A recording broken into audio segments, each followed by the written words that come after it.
Vi kom til 26. kapittel og i 4. Samuels bok, og vi skal i kveld begynne å lese første vers i 26. kapittel i 4. Samuels bok. Men da har vi hokset ved seg selv. Og derfor kom inn og korsen jeg lette lov for hans hals. Jeg har ikke godt å vente mer. Jeg var ikke andre enn å røyme til Filisterland, så gjør Saul og Peter løyde etter meg. Alle stedene i Israelslandet, og jeg slipper undan hånd hans her. Dette her var en ekvelig alvorlig en alvorlig beslutning i David tok her, og jeg trykker at han tok større feil. Han gjør det et størst mistak, det trykker vi personlig av det som han gjør her. Han var salva over, og finner jeg vite til at han var salva over til kong, og han skulle bli konger i Israel. Og bare til jeg skulle sagt om det, at Herren får ikke lete han nekker til Saul for hendre om. Men vi mennesker, vi har 8 nye turer i kvart, og akkurat trygg svuker. Vi har ikke alle det gode, og så gjør vi det også selv. Som kan ha umetallige ringa fylkjer. Dette kunne være en nekst større vannlokka for David in the blow. Det som han gjør det her. Han har jo opplevd det her av flytjundan Saul, og han var øyelig trångstatter, som vi da ser nedfor man undan.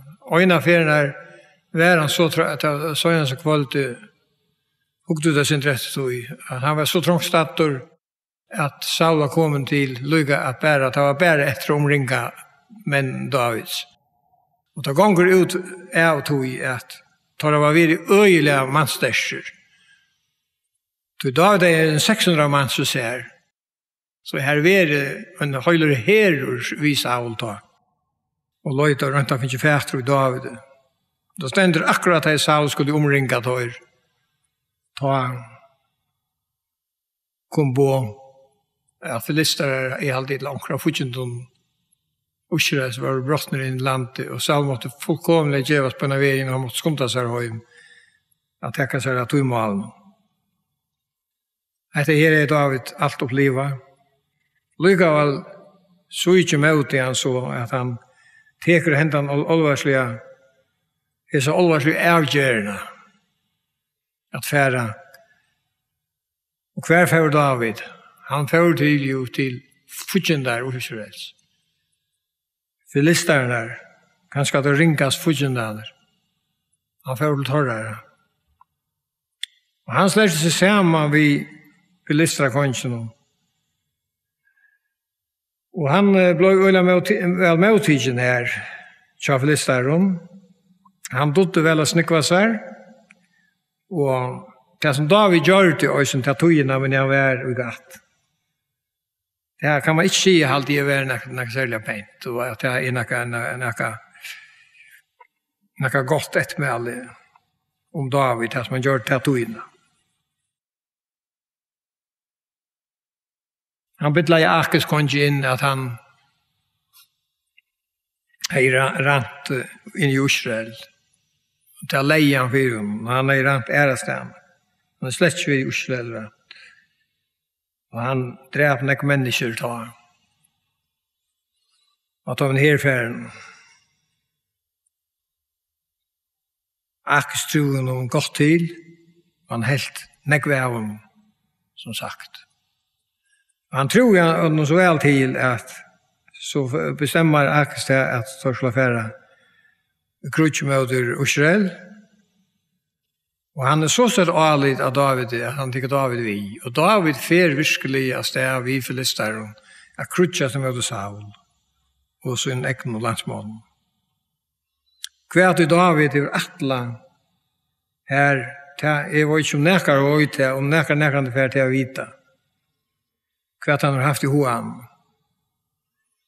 Målet han har haft här i hoan om det som Listerhövdingarna var bängner för att han får vänta sig mot ta emot detta bäst på och föra i past för Saul och Israel.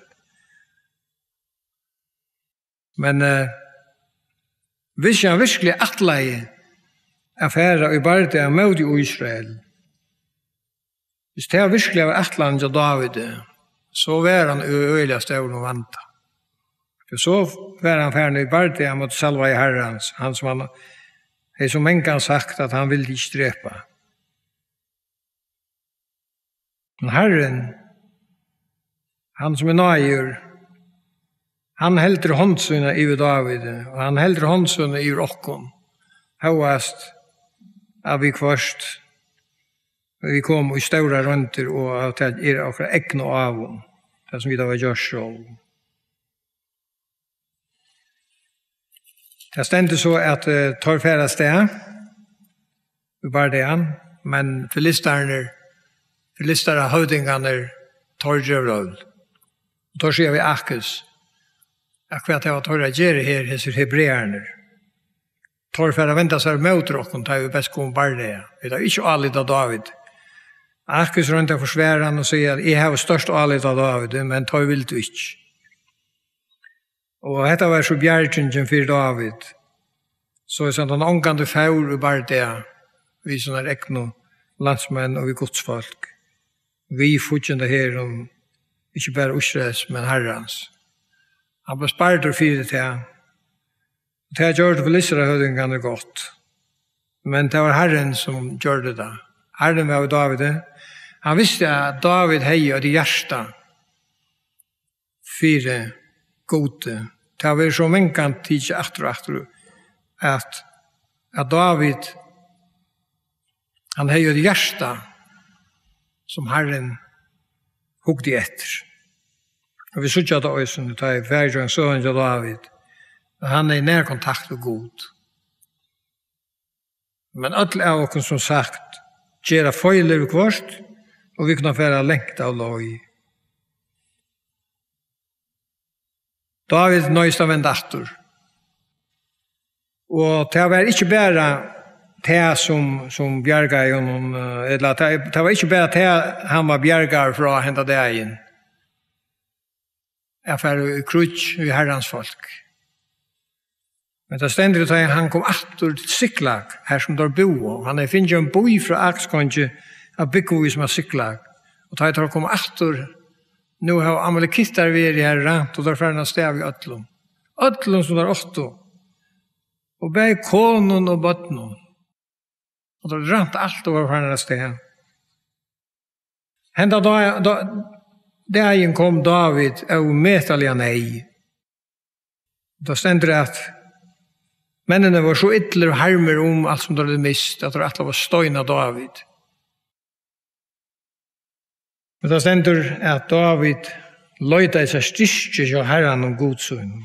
Det var det hele David. Det tog det her var solmaner.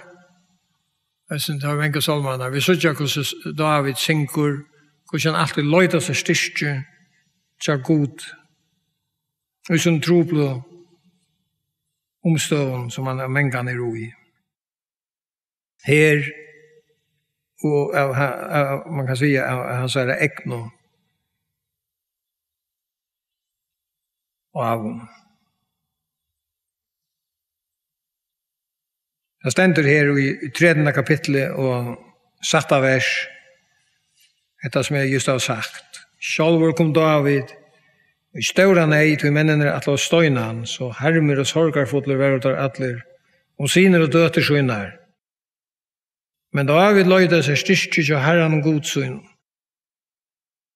David sier så via bratarprest, sånn av himmelek, kom her til mye ved lydkjørselen. Abiatar kom til David ved lydkjørselen. David spurte herren, skal jeg halde etter det som ransmannaflotje, få jeg der etter? Herren svære jeg, halt etter dem, du først der etter, og du skal frelse fengene. Det har vært bedre, således, at tar et ångan drip. Tar det bare tid til et fenga. Men her så gjør vi at det er ved David, han fer til herren, Han söker Herren, og han ber Herren om hjelp av å vise seg hva løy han skal takke. Han har en nær kontakt, en nær samband ved godsyn. Han fyrer til hans herre. Bæg gauen og ringen døven. Og Herren sier vi han fær, du skal frelse pengene der. Og ta fær så sted, og ta finne en mann av merskene, som la ut hungraver og var om at dodja og bæg hungrig og tosta. Han er ved i herren og ja, han ble kittom, og var blind sjuk. Tar gauen og mæt, han er li trutja der av merskene, og var via dodja, og tar funnet han. Da sender jeg tar gauen og mæt, og finner han ernast. Og så sier David, spyr David han hvor han var, og han sier til at han er nemlig kittor, og herre hans var affæren fra ham, så han ble blivet sjuk. Og David sier, kan du vise meg løy til denne flokken? Og han sier, ja, hvis du gjør meg øye på at du ikke dreper meg, og heller ikke gjør meg henter når herren min. Det gav David en øye på. Og så fikk jeg sånn drongeren til at oppgave, jeg løya der til der som jeg visste at herren ofte jeg være. Og tar funnet han, og tar fri av alle pengene her, og kommer hjemme til vi ødlom, og tar våre mennene av umetelige gleder. Og ta høyre av David i stedet 4, jeg tror at det var atle å drive han. I så fall så 8. kapittel, det som så hendte da David var ferdig høymakt og så hilt og filister fram, og vi leser i 8. kapittelet, vi skal lese en 2 vers her, lese fra 5. verset. Da Saul sa filister herren, rattes han så at hjertet hans pibrei. Og Saul spurte herren, men herren svære han ikke kvørst i dreimen eller orden eller profet.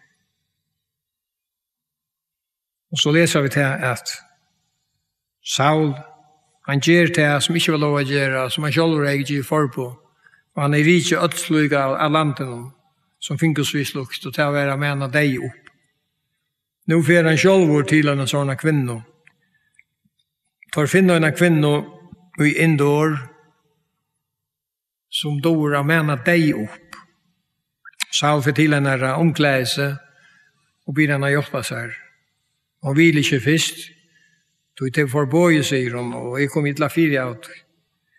Han ble via og forsikret henne om at hun skulle ikke komme hit til 4 av. Så mena jeg Samuel opp. Samuel kom opp ur hjørnet, og han tog seg vid David. Vi Saul. Vi leser 19. verset, det er tåsa. Og han er ikke gav på at gjøre Saul, og han sier i 19. verset, Herren skal gjøre bæg til Israel i hendur filistare, og i morgen skulle to sinner tvinne være som her. Og i her Israel skal Herren gjøre i hendur filistare. Og da stender at David fullkomlig klappa i seg, Saul, han fullkomlig klappa i sammen. Og han miste fullkomlig møte, og han ble fri ånken, og han ville ikke ete. Men kvinnerne og mennene som var ved honom, de fikk så ivetale han til at de sammen og røyne ete, så han fikk ikke maktaløs. Og da jeg skjøtte seg ut, og da jeg ete, så stendte det at jeg fører av sted henne. Og i 31. kapitlet, og øren verset, jeg kan lese til, nå Bardein brosten av, og han stod av Gilboa fjøtlom. Og da stendte filisterne var Saul, og sonen hans tatt i hølen, og da drev på Jonathan, Abinadab, og Malkisua, sine Saul.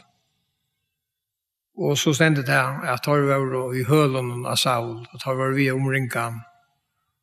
Og da stendte det at Saul, han sier vi våpna svann til seg, takk du drep meg, så er det omskåren ikke komme og være ytla vimmar. Men våpnas var en tård ikke. Han tård ikke å hindra kongen.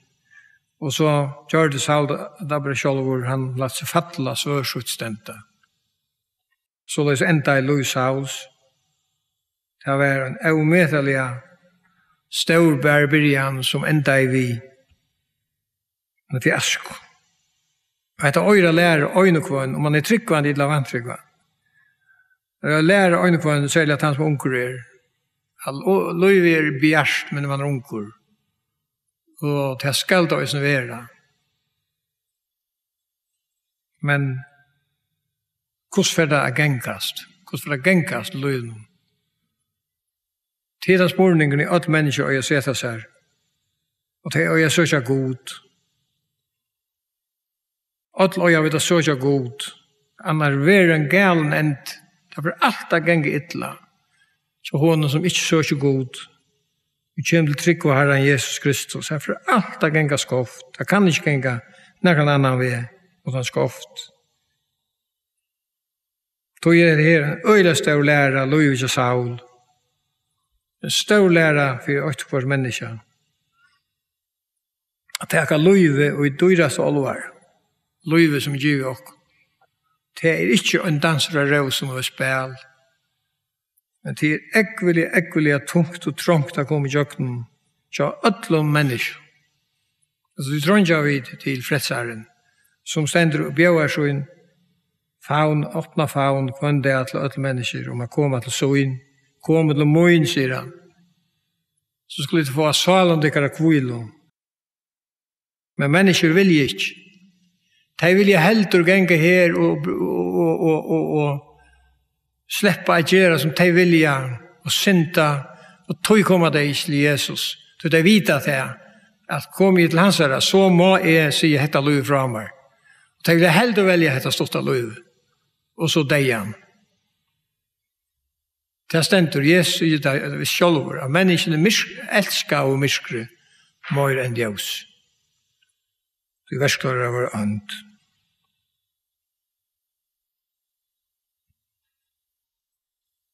Da vi nå kommer til 17. samarbeidsbok. Vi er nå kommet til 17. samarbeidsbok.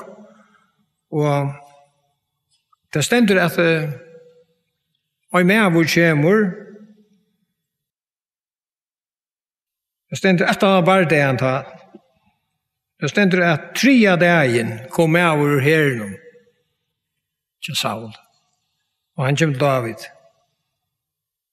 Og han sier ved David at vi tappte men han var tappar det han med Filisteren og Saul og Jonathan og deir. Da sier vi han, hvordan varst du til at Saul og Jonathan deir? Jo, han var her av Gilboa fjallet da Saul ble omringet av fortjenten. Og Saul sier vi seg, jeg har finnet krampa, kom og gjør meg deg av stingen. Og sier det som mæveren, Satan kom ikke av livet. Så jeg gav honom deg av stingen, og så tog jeg kronene, og ringen av fingrene av honom, og her har vi det til togjen. Jeg som mæveren stod og lei framfor David. Vi da var just lyst og kvöld. Saul døg for egnar i hånd. Jeg som mæveren bilte David nakke inn, og han trodde at David var glad over for at jeg var så løn for det. Men han fikk anna suttja.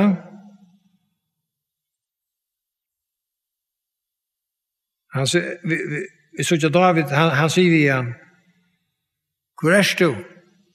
Han sier, jeg i Amalekittur. Så dette var ikke uskjøst med ham. Amalekittur. Som flottur inn her, sier han. Så sier David igjen, Rattes du korsen ikke at legge hånd av hins salva i herren, så drepa han. Så røpte David av en mann og be han komme og høgge han nyer. Han sier, «Tu en egne mor vittna i møt der, da du sier, jeg har dripet hinn salva i herren.» Så så sang David en sorgarsång om Saul og Jonathan, og han gav ta bo om at Judassyner skulle lære enda sannsyn. Han helt så umettelig av Saul, tross at Saul var hans fortjent. Og han helt så nek var Jonathan, du tar var og lust viner.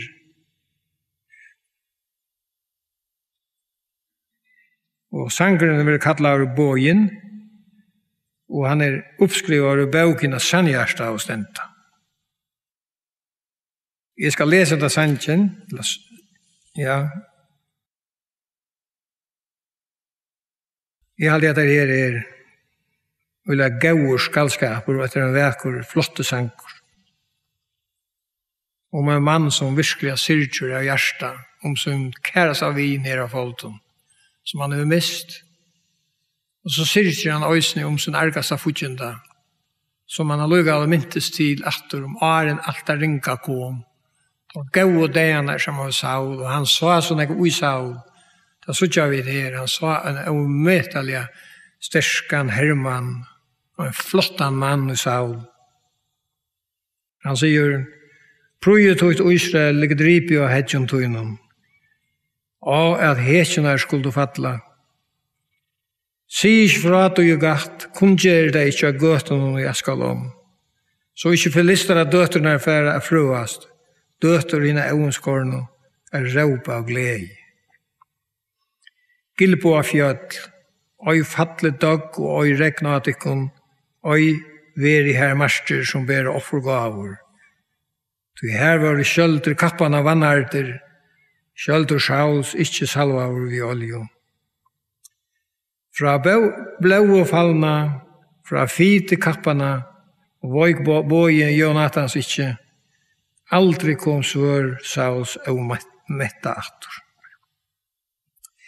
Saul og Jonathan, elskolier og milder i løyvenon, skiltes ikkje heldur i deianon, kvikare vørdar enn ørner, sterskare enn leivor.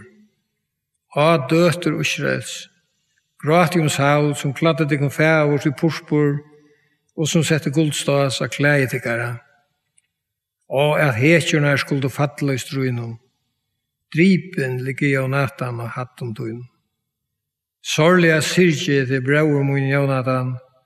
Tu vars mar hjertans kærur, karløyge tuin, var mar underfotlur møyri enn kvinna karløyge.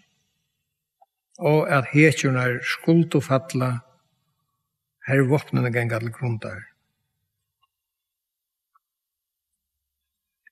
Så stendet det at David, det stendet i øren kapitlet, at David, for å spyrje herran, jeg synes jeg at det her, han fedler herran.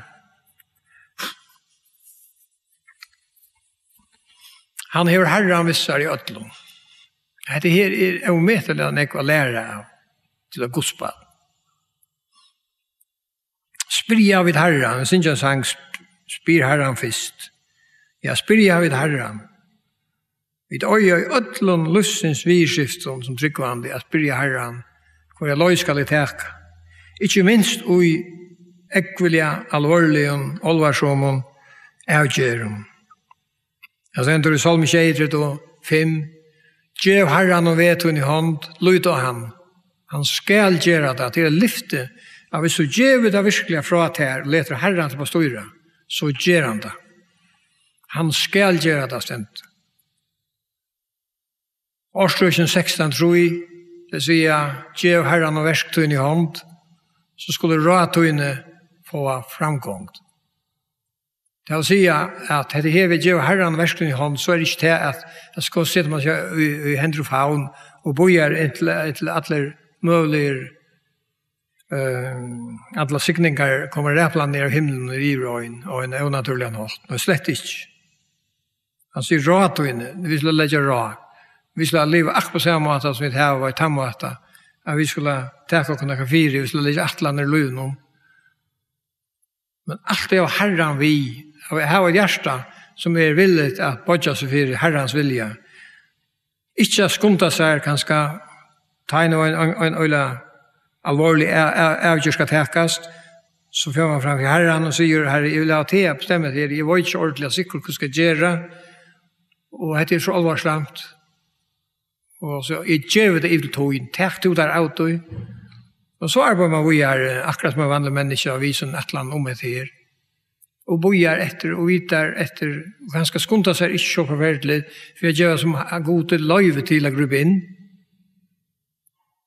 Hatt moden, og stein 4, at man sier, nei, jeg vil å bestemme selv hvor, og jeg tror ikke snakke med herren om det her, jeg vil ha et jøkken, dette skal være på hendamåten. David, han hei hit, og da sender han å være med over et konsert. Han sier, skal jeg fære at langt kom bo i Jota. Og Herren sværer gjennom, jo, du skal fære til Hebron. Og det var akkurat det rette. Og har stått etter, så David konkur i Hebron. Han langt finnes jo en parst av Israel, han konkur i Jota. Høyast, at Sauls kongadømme var ikke ordentlig livet. Så han en son, og han en herrhøvdinga, Saul, som atle fortsetta, og lukka som etter søgnen på en menneskenslig måte, kan man si. Men Herren langt vidt at David spurte han og tjekket til hans raven, så han langt gjør seg så, og nå David langt konkur i Jota. Og han hinner for å gå omrått. Og vi vil ha søtja det ui akkurat loive. At om vi gjør dette her, jeg lærte Herren slipper av, at det et offer ut, og ta at gjør man lukkast fra seg selv. Og man var nødt til å fære at han veien som Herren løyde. Men det fyllt ikke noe underfullt vi, det blir en sånn friere salene, og du slipper undan en veldig arbeid, en annen tykker arbeidene for det. Du var ikke skipere i skip noen langer, du kan si og myndelig dekkere, og jeg kan tenke meg løtt om, vi spekulerer på at jeg har unge arbeid, til han her skal ordne til. Det er god. Til årtvitt, og jeg gjør Herren sin versk i hånd. Og så er det at etter kongen i alle hjørne, han som har skapt dere, og som har myndt dere i alle måter, og han som har frelst dere, som har finnet reie, og det kan det bare gjenge godt. Det kan bare bli godt da han styrer. Og det er utrolig å søtte hvordan han løyer. Hvis man får nøye til å gjøre det, jeg tror jeg ikke rundt det så ofte når vi løyer noe, men jeg aldri kan si jeg rundt det. Og det er helt fantastisk. Det er god tekster av Malmö.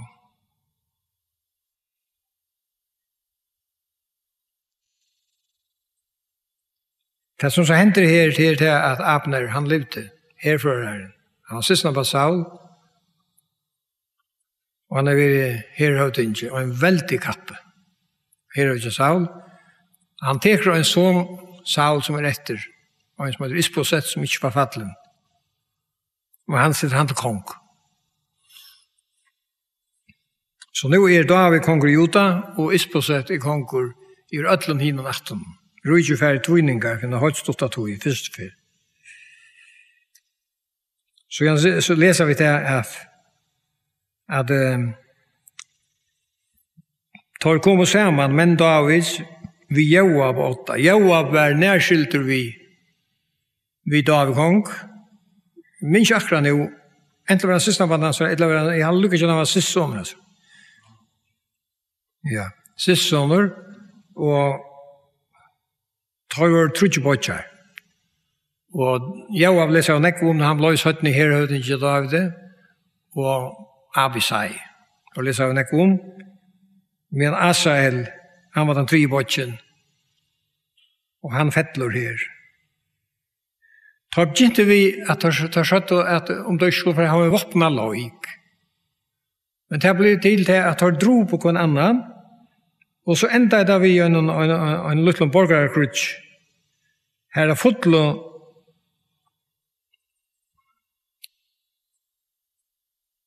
det er fotlo 300 trusmans av Benjaminitten, så er vi Abner.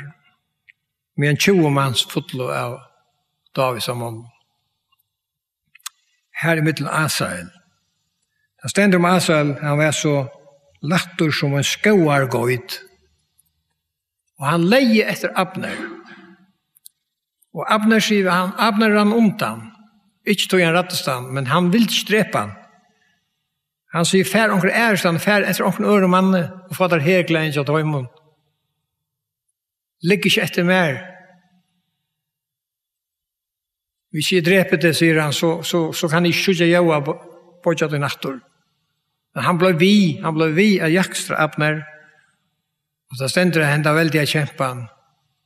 Arne Asel visste jeg, så han deir. Da stender han rente spjøt i uja, han vil skafte noe fyr. Og han er så sterskur, at spjøtet for skafte spjøtene og for jøkken bjøkken ut av trinmennene. Så kraftigt var slag. Og Asael vi ødler sinne kvikhøyg, han er ikke finnet områdse. Jeg husker dette her, altså.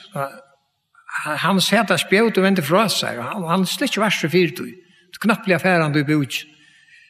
Jeg kommer tanke på det som Sigmund Bresson, han er jo øvast jo i å skifte fra kjølte til sør, altså skifte til luftene og takke det i møtsattånd. På den måten var han så avmyndelig gav kruksmauer. Her er det utleverer et sånt triks her som Abner i Larse. Han ventet spjøtet fra Asal, han sa ikke etter det, og Arne visste han fikk han i jøkkene seg, og ha deg i mauer. Togene færende kvöld. Vi kommer så nästa parti at høre om hvordan jeg gikk. Og vi er det.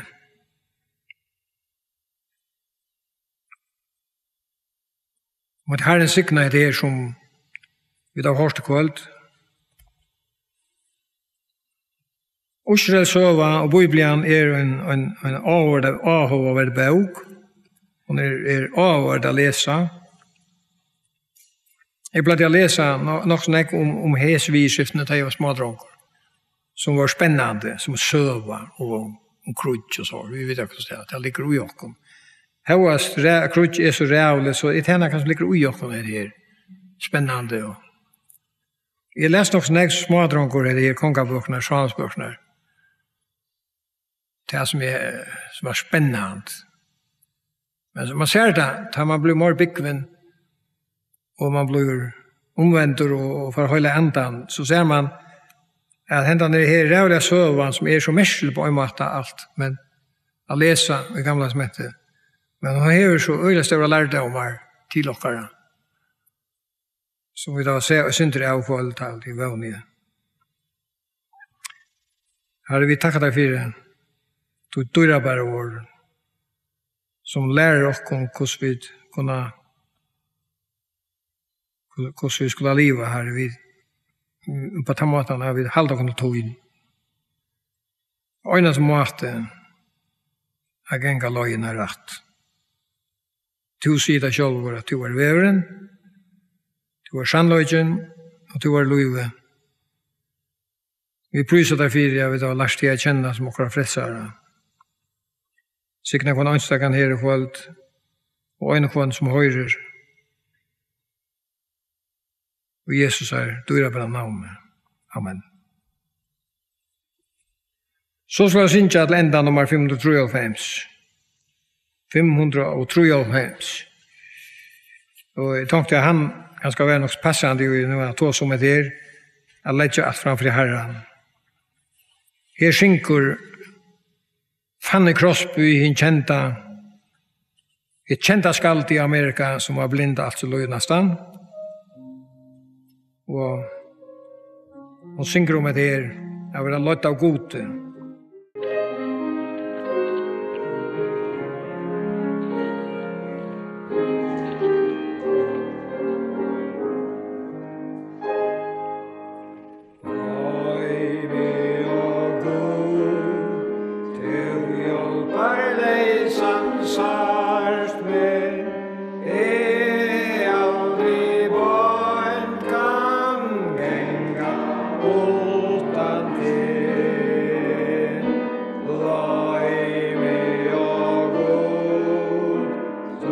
Ta er et tryggur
Tryggur